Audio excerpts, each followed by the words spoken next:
Y hey, muy buenas a todos, ¿qué tal? Espero que todo genial, feliz año nuevo, feliz 2026 y vamos a ver en este vídeo cómo se plantea el año sobre tendencias de ciberseguridad, qué es lo que tenemos que aprender, qué es lo que tenemos que mejorar y vamos a ver cómo hay que prepararse estas skills para poder seguir creciendo en el ámbito de la ciberseguridad. Nos vamos a apoyar en este artículo de Easy Council, nos hacen un poquito de introducción que nos dicen primero era automatización, luego eran aplicaciones nativas en cloud y ahora tenemos AI, inteligencia artificial. Bueno, nos dicen aquí una pregunta clave que nos dicen que si la ciberseguridad está muriendo, que qué está ocurriendo aquí. Todo esto lo dicen por una serie de preguntas sobre por qué los incidentes pues, no están siendo detectados con todas las herramientas que tenemos hoy en día, por qué el volumen de alertas está creciendo y no hay tanta claridad, y por qué los equipos están hasta arriba y no están empoderados a nivel de tecnología. La inteligencia artificial nos dice que está embebida alrededor de los SOC, de las plataformas de los SIEM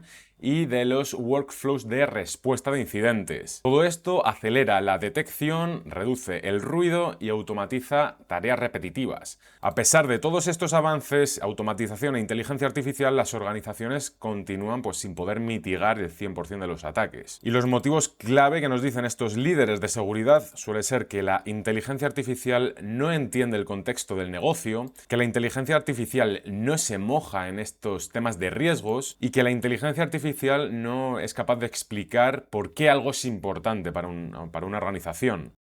Con toda esta introducción nos dicen que por qué la demanda de ciberseguridad es más fuerte que nunca. Y aquí hago un inciso, de la misma forma que las organizaciones están invirtiéndose al máximo en inteligencia artificial, con ciberdefensa, con tecnología, con programación, con todo, también lo están haciendo los ciberatacantes. También están utilizando cada vez más herramientas más sofisticadas, más automatizadas y con más capacidad de producción. Al final, la inteligencia artificial en el ámbito empresarial y de los negocios es un propulsor, es un acelerador para el negocio. Y a través de estos puntos nos hacen énfasis que la inteligencia artificial no solamente está en el lado defensivo, sino que también, como os decía, en el atacante. Los atacantes están utilizando inteligencia artificial para generar phishing, para hacer deepfakes, para hacer malware automatizado, y estos sistemas defensivos también son capaces de detectar esos comportamientos, analizarlos y detectar estas anomalías. ¿Cuál es el resultado de esto? Los profesionales necesitamos entender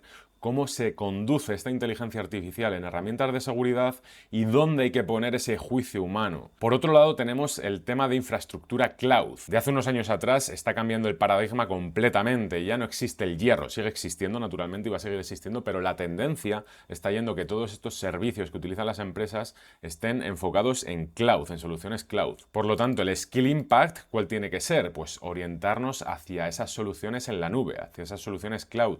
Antes desplegábamos un servicio, por ejemplo, de base de datos en un servidor donde físicamente lo tenía una empresa ubicado en un CPD. Hoy en día esos CPDs están centralizados por los grandes proveedores y estamos delegando toda esa responsabilidad a los proveedores de cloud, a los CASB. Tenemos que comprender cómo funciona toda esa infraestructura para ser capaces de defenderla. Los data leaks que está habiendo últimamente de brechas de seguridad en empresas, muchos son por malas configuraciones en estos sistemas cloud, porque están dejando públicos los buckets de información sensible y cualquiera, aunque no tenga la URL, puede llegar a acceder a ellos. Problemas de configuración de permisos en los diferentes miembros de una organización, tener bien segregados los roles, respetar el principio de mínimo privilegio, no solamente en infraestructuras legacy, sino también en estas cloud. Y el punto número 3 nos habla del principio de Zero Trust, que esto justamente está enfocado a lo que os acabo de hablar, o sea, a ver cómo extrapolamos todos esos principios de ciberseguridad que hemos tenido a nivel tradicional a todas estas nuevas infraestructuras, tecnologías, permisos, roles y demás. El principio Zero Trust significa que no me fío de nadie, se basa en que no voy a dar nada por hecho, voy a siempre validar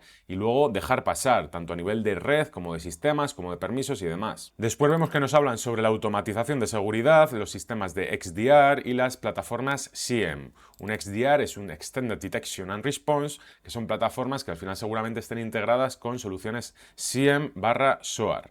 Esto es todo el stack con el que suele trabajar un SOC, un Security Operations Center, y al final se trata de centralizar todos esos logs que tenemos en todos nuestros sistemas en una única plataforma donde podamos centralizar toda la inteligencia y poder ofrecer una detección, un análisis y una respuesta ante un evento que sea sospechoso. La tendencia de todo esto está siendo de traducir todas esas acciones manuales que hace un equipo físico, un SOC, en acciones automáticas o intentar hacerlo lo más eficiente y automatizado posible. ¿Cómo preveo yo todo esto a nivel industria? Pues en lugar de tener gente 24/7 quemándose las retinas monitorizando logs, lo que vamos a tener son herramientas que acomoden toda esa información, que nos hagan un triaje, que nos prioricen un evento y que sean capaces de hacer esas tareas más mecánicas para poder facilitar toda esa correlación de eventos para los analistas. Esto traducido en roles significa más crecimiento en ingeniería y desarrollo y menos crecimiento en personas operativas, en perfiles operativos. Por lo tanto, a nivel de skilling, vamos a necesitar que nosotros como analistas seamos capaces de entender cómo funcionan estas plataformas,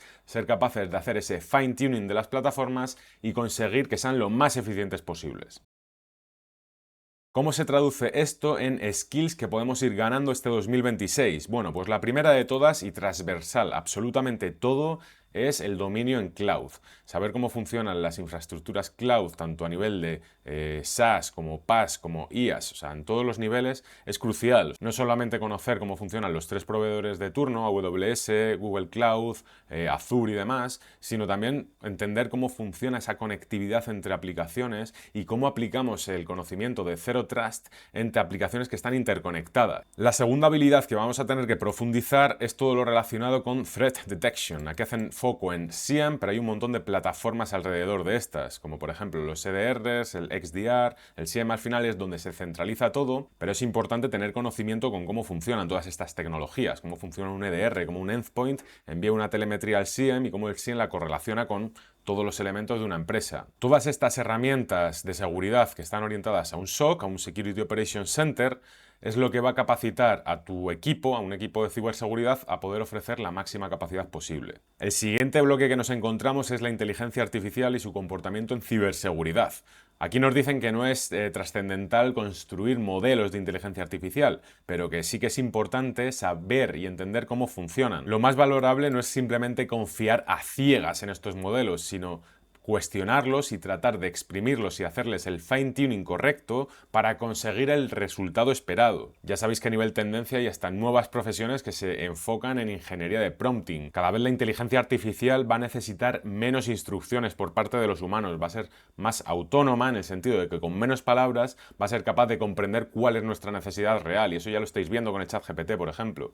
El modelo de Zero Trust y Identity Security, o sea, todo el tema de gestión del mínimo privilegio, todo el tema de las configuraciones correctas de RBAC, Role Based Access Control, ABAC, Attribute Access Control, todos estos modelos que protegen nuestras infraestructuras y nuestras plataformas, saber aplicarlos de forma correcta sin dar por hecho cosas que no deberíamos dar. Como profesionales de ciberseguridad vamos a necesitar esos conocimientos de IAM, Identity and Access Management, y vamos a necesitar alinear todos estos controles de ciberseguridad en nuestras plataformas. El punto número 5 es el Incident Response and Decision Making Under Pressure, o sea, la gestión de incidentes y tener que tomar decisiones bajo presión. Si trabajáis en un equipo de respuesta ante incidentes de seguridad, vais a saber que los picos de presión que hay son brutales. Saber gestionar el tiempo es una capacidad muy bien valorada, porque contra más tiempo demos a estos ciberatacantes en seguir armando escabechinas, va a ser exponencial el daño que hagan. Aquí nos hacen énfasis en varios puntos, como por ejemplo ser capaces de gestionar el impacto de forma rápida, coordinar diferentes equipos desde legal hasta tecnología y gestión, hacer un análisis de la causa raíz, ser capaces de tomar decisiones correctas, porque cada pequeña decisión puede hacer que se ensucien las estrategias de recuperación, por ejemplo, y poder conducir tanto a nivel legal como regulatorio toda la coordinación de esa respuesta, ya que cuando ocurre un desastre de este tipo, una brecha de seguridad o una filtración de datos, podemos tener un impacto legal y tenemos que coordinar tanto los equipos de comunicación como de gestión para poder dar un aviso temprano a las personas impactadas. El punto número 6 nos habla de Governance, Risk and Compliance, GRC. Este tipo de perfiles mezclan conocimiento técnico y conocimiento de gestión. Vas a tener que estar familiarizado con todos esos frameworks de la industria, como podrían ser la ISO 27001, el SOC 2, conocimientos de regulación local, como por ejemplo en Europa la GDPR, y todo ese marco tanto técnico como legal para poder ayudar a las empresas a que estén alineadas con estos estándares. Y el punto número 7, la seguridad para aplicaciones, el DevSecOps. Cada vez es más normal que las empresas que se dedican a la industria del software implementen ya estos perfiles desde el diseño hasta la implementación del ciclo de vida del software, no solamente en unas pruebas de un pentesting, no solamente en un assessment de seguridad, sino que estos perfiles acompañen a todo el ciclo para hacer que las aplicaciones sean mucho más robustas, seguras y prevenir la exfiltración de datos y brechas de seguridad. No te olvides de dejarme un comentario contándome un poco cuál es tu plan para este 2026, qué cosas te interesan aprender, y si te ha gustado el vídeo vas a apoyar este canal dejándome un buen like y siguiéndome para no perderte los próximos. Nos vemos en el siguiente. Chao, chao.